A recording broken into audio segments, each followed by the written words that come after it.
I host a lot of dinner parties because I love feeding my family and friends. But one thing that bugs me is when they're relaxing in the living room with a drink and I'm stuck in the kitchen.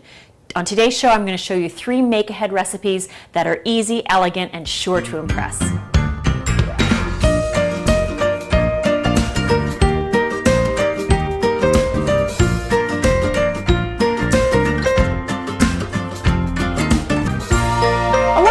Appetizers tend to include things like shrimp or salmon or smoked salmon. Today I'm going to show you how to make a vegetarian appetizer that everyone will enjoy. The first step to this dish, which is mushroom crostini, and I call it mushroom caviar because it kind of has that look and texture, is to make the crostini. And you do that by thinly slicing baguette. It's a great way to use up leftover baguette. I always toss the end in the freezer and hang on to it for just this kind of dish. And then you either brush it or spray it with an herbed olive oil. Roasted garlic olive oil is great too. Bake it up in the oven for about 8 minutes, flipping it once, and then you've got these beautiful golden crostini that are all ready for all kinds of different toppings. So we'll set these aside for now, and we'll get our topping ready. First step is to heat up our frying pan that's got a little bit of olive oil in it. There we go, and we're going to add a little bit of chopped shallot. People sometimes ask me the difference between shallots and onions. Of course, they're in the same family. Shallots tend to have a milder flavor. A lot of restaurants will actually use raw shallots as a garnish for dishes because it's a great way to just give a flavor pop. So you want to chop these fairly finely. You'll notice when onions get older, they're harder to chop finely because they just start to fall apart. So just do the best you can with whatever vintage of onion you've got. There's 1/2. The other half done here.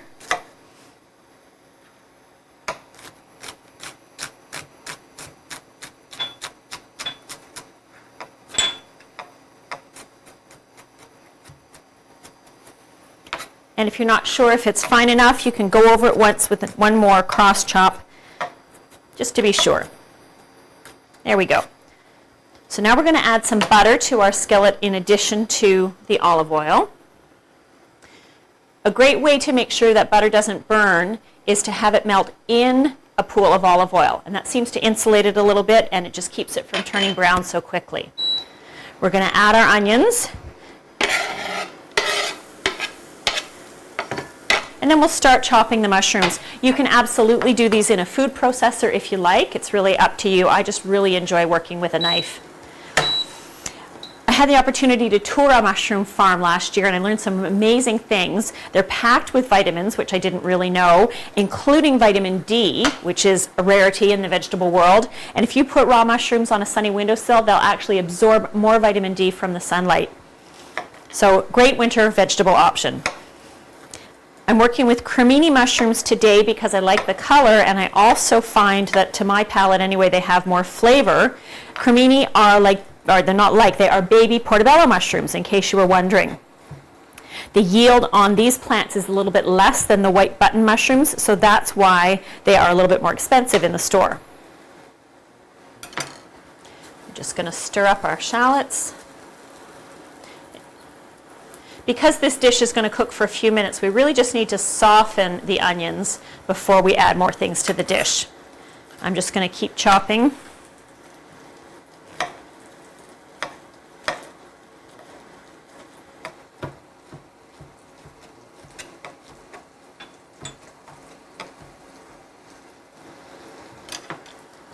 Okay, our onions are looking good, so now we're going to add a little bit of garlic.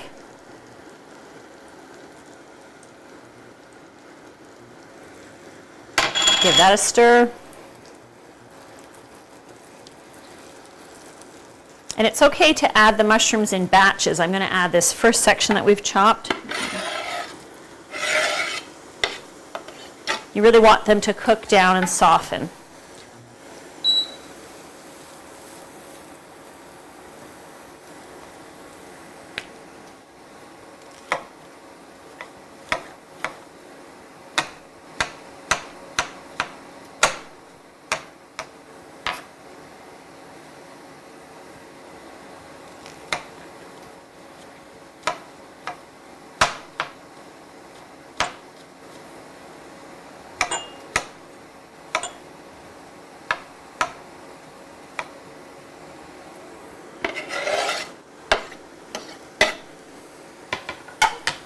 Growing up, I didn't really like mushrooms. The ones I tasted first were canned and they were kind of soggy and didn't have a great texture. So I was really surprised when I finally tasted them, I think as a teenager, and I fell in love with their earthy flavor and the texture, which I preferred raw for a long time, actually, over cooked. Now I use a lot of mushrooms because I find they add a richness, what some people call an umami, which is the fifth taste, that earthiness that can give a dish so much depth.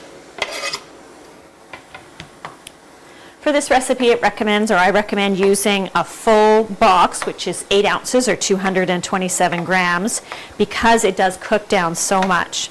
The mushrooms just kind of shrink as they soften.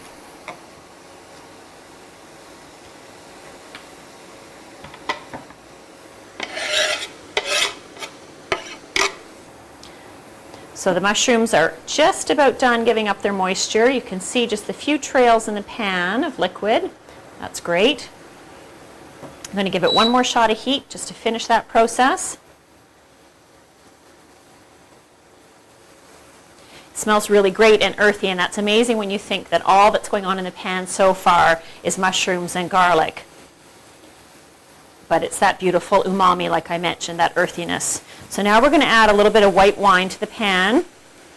That's a great flavor match with the mushrooms, and it'll just help to give them a richness. I often talk about layering flavors rather than putting everything in the pan at once. It's great to give time for each flavor to develop. So this way the mushrooms will soak up that wine flavor. And we're still cooking it on high heat so the wine can evaporate just a little bit.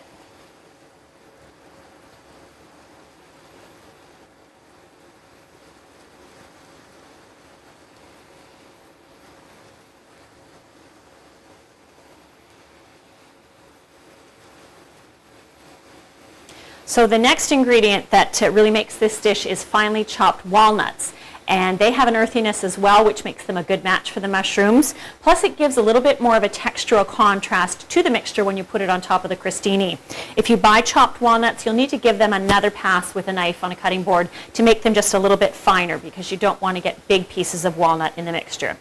So now we'll just sprinkle that in. And they'll retain some of their crunch, but they will soften thanks to their time in the pan. I'm looking now and I can see that the wine's almost evaporated, so now we're going to add some heavy or whipping cream, just 1/4 cup. And again, that's part of the layering of flavor. It's just going to add some richness. I like hors d'oeuvres that have a little bit of spice to them. It's almost like it wakes up your palate or your mouth before the main event of dinner. So I'm going to put a little cayenne pepper in here. Not too much, but you can do it according to your taste. And then a little bit of salt and pepper. And our goal again is to have the mixture boil down so that there's not a lot of liquid left in the pan. Our last flavor element is a little bit of lemon juice for that bright citrus pop. Don't think I'll put all that in. There we go.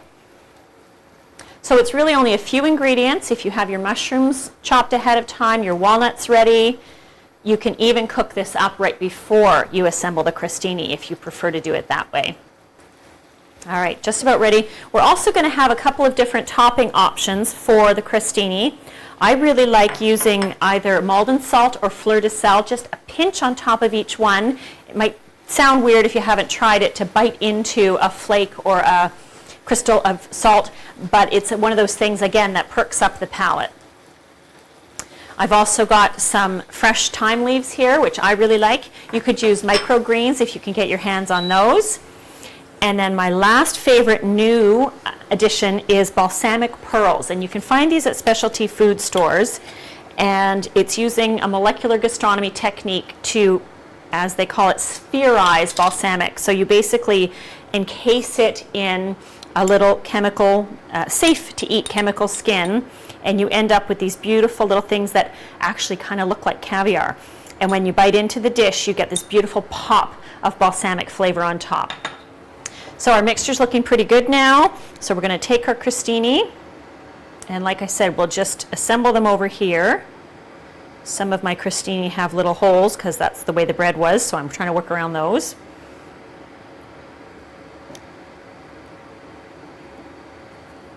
And for this one, I think I'll do just a pinch of salt and a couple of balsamic pearls. You don't want too many, probably 3 or 4 is great. And onto the tray it goes. We'll do a couple more to get our tray ready. And of course, if you're in the kitchen by yourself, you can just eat this mixture with a spoon if you like. It's really good. A couple of thyme leaves. Again, the pinch of salt.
Now you can absolutely serve these warm or at room temperature. I think I almost prefer them at room temperature myself because the earthy tones are more distributed, but they're delicious either way. Now your party perfect appetizer of mushroom caviar on crostini is ready to deliver to your guests. I've always been a fan of sweet and sour dishes, but over the years I've realized that a lot of the dishes in this flavor profile have too much salt and sugar in them. Up next, I'm happy to share a mostly make-ahead, healthier version of sweet and sour shrimp that features loads of vegetables and a brown rice base.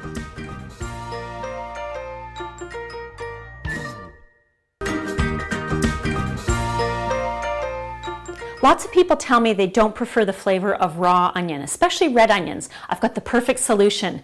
Soak your chopped red onion in a mixture of cold water, about a half a cup, and 2 teaspoons of baking soda for 15 minutes. Rinse well, and the sting is gone from your onions.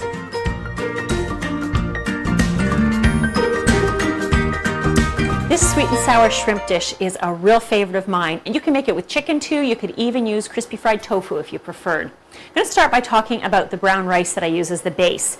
Really important with brown rice to toast it before you cook it in water. In my right hand here, it's untoasted. You can see there's a little bit of flecks of green and it's kind of pale. Toasted on the other side is darker brown. The reason for this is your brown rice will cook up much fluffier and more tender. I've already cooked the brown rice just to speed things up, and I'm going to set it aside while we proceed with the rest of the dish. So first up, we're going to make the delicious sauce that's going to go over the shrimp, and it's a much healthier version of some of the traditional sweet and sour sauces that you may have enjoyed in the past. We're going to start with some pineapple juice. I'm going to add soy sauce, sesame oil, a hallmark, oh, this one's honey actually, it looks like sesame oil. A hallmark of sweet and sour is obviously the sweet, and you want to make sure that you don't overwhelm it, and I like the way honey behaves in the sauce better than brown sugar, which is common. Now we've got our sesame oil. I lied, that was rice vinegar. This is the sesame oil. Some freshly grated ginger root. Just doesn't want to come out of the dish. There we go. A little bit of sriracha. Again, you can adjust this to your taste. I think maybe I'll just put in a portion of this. There we go. Some pepper. We're not adding salt because of the soya. And last but not least, some cornstarch. And this will help the sauce thicken up. Cornstarch thickens a lot more quickly than flour. And it's great because now you know your dish will be gluten-free in case that matters to any of your guests. So just give this a little whisk. If you prefer, you can absolutely shake it up in a jar, which is a typical Paula move. And now we're just going to set this aside, and we'll come back to it later. So next up is our shrimp. I really like these giant shrimp. You can get them at most grocery stores now, and they're quite inexpensive, often on sale. So if you see them, they're frozen, grab a few bags and put them in your freezer. One of the tricks in Chinese cooking is to dredge chicken or shrimp or even pork before you fry it, and they call it velveting, and it makes it much more tender. So we're going to put some cornstarch in a bag, just because this is the easiest way to do it. And we're going to toss the shrimp in the bag.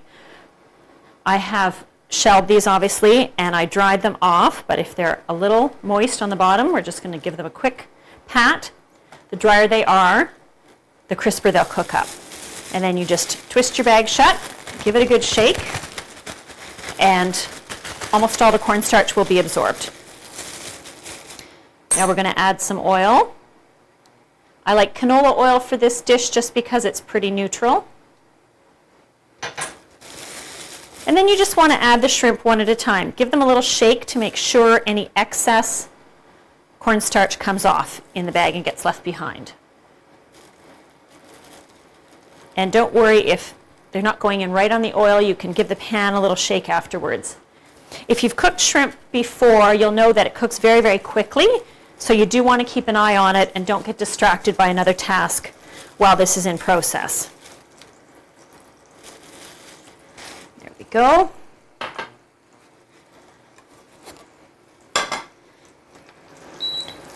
Just going to give this a shake. And two ways to tell when shrimp is cooking well. Number one, they'll start to curl up on themselves a little bit more, and number two, they will turn pink. So see, we've got a nice pink color there. You don't want to overcook them in this step because they will be going back into the pot to rewarm. So it's really just to get them started.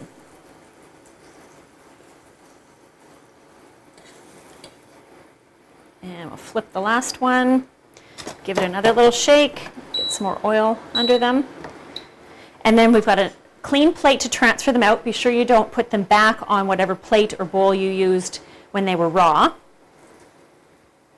Check the bottom. Yeah, nicely pink. So out they come onto our plate.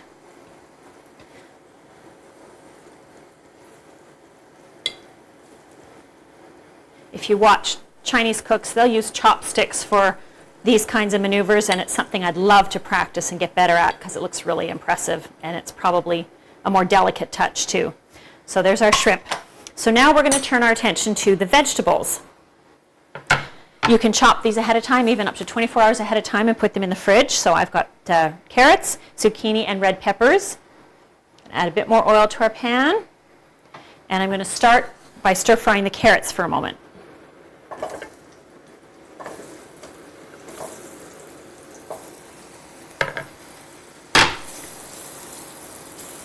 We want to give them a head start because they're the densest of our vegetables, and you want them to be kind of the way they talk about pasta being al dente. You want them to be tender crisp. And the reason you make the sauce ahead of time is you want the cornstarch to have time to thoroughly dissolve, which it has done here. So now we're going to get ready with our sauce.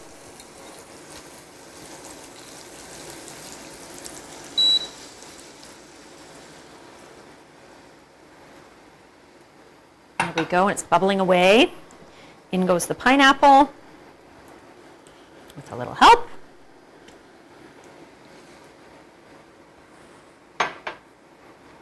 And last but not least, we put our shrimp back in the pan.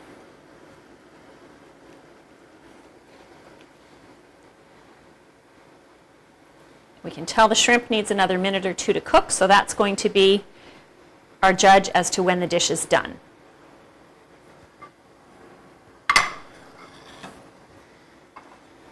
Now we'll get ready to plate it as soon as the shrimp is ready. This is a dish that needs to be served up as soon as it's completed. So you can reheat your cooked rice and put that in the bowl. You could serve it family style in one large dish at the table, but I know with my family, someone would take more than their share of shrimp, so I prefer to serve it in individual serving bowls.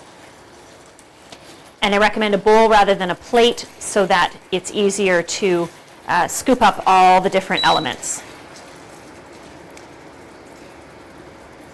All right, I think we're ready to go. We've also got a couple of toppings that we're going to add, some slivered green onion tops and also some smashed cashews. They're easier to smash than they are to chop. Just put them on a board and take a rolling pin or a drinking glass, give them a crush, and they're done. All right, so now we're going to start by putting mostly vegetables and sauce on the bottom because you want the sauce to get into your rice. And then it's always more impressive to put the shrimp on top.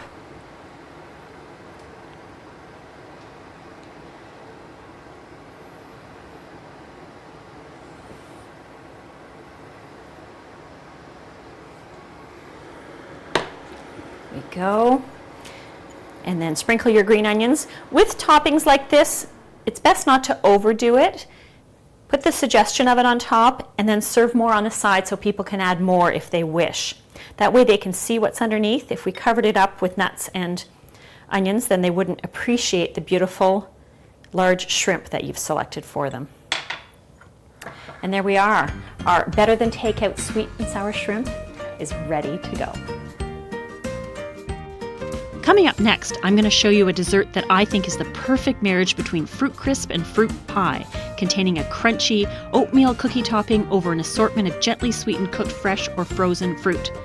I like to make a big batch of crumble topping every few months, store it in the freezer, and then it makes it simple to whip up this tasty dessert in just minutes.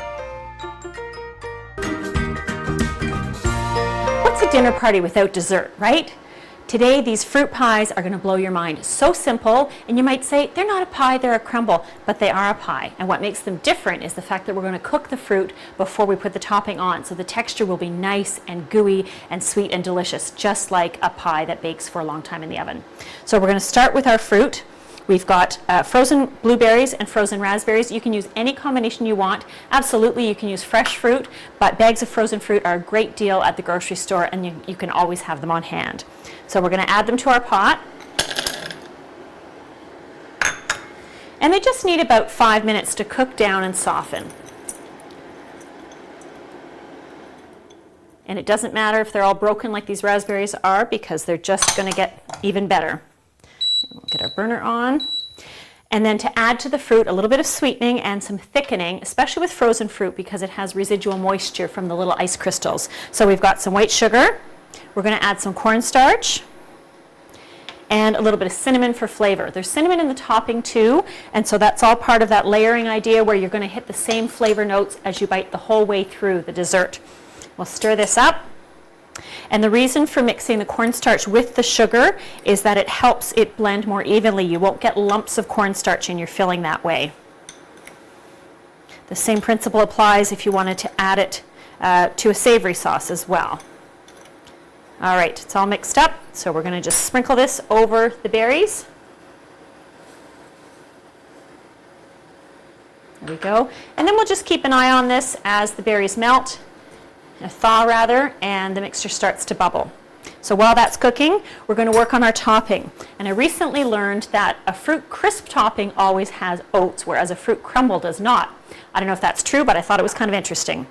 So we've got our bowl here. We're going to start with the oats that I mentioned. Makes the dessert nice and hearty so that when you have a smaller portion, you feel really satisfied.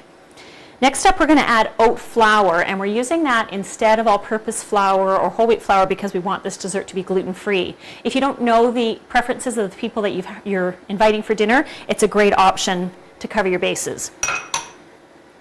We've got cinnamon, as mentioned, to layer that flavor all the way through. Brown sugar for a little bit of sweetness. And last but not least, I really like to add some slivered almonds for extra texture and also make it more filling. You could use coconut instead if you prefer, walnuts, pecans, or you could just skip the nuts completely. So we're going to give this a quick stir just to blend everything together. All right, I think our fruit is ready now. Turn the burner off. And the easiest way to transfer it to our little ramekins is using a scoop. This is an ice cream scoop, or it's a great size for doing muffins as well. And it just seems to fit the bill perfectly here. So divide the fruit as evenly as you can, again with the sharing thing. And you'll notice it looks nice and glossy, and that's the effect of the cornstarch thickening it a little bit. There, I think that's pretty fair. There's not going to be any fights at the table tonight. And now we'll put our topping on. We've got our oven preheated to 350 Fahrenheit. And I should mention, if you're going to make this ahead of time, you can absolutely bake them up and then serve them, but if you want them to be hot, either reheat them or do them to this step, have the topping ready, and then put them in the oven when you sit down to your main course. And just sprinkle the topping on, doesn't have to be fancy. The fruit filling is going to bubble up over the topping anyway, so don't worry if it doesn't look super pretty. There's a generous amount of topping with this recipe because I really like the topping. It's like being told you can have extra cookies at dinner time. There we go.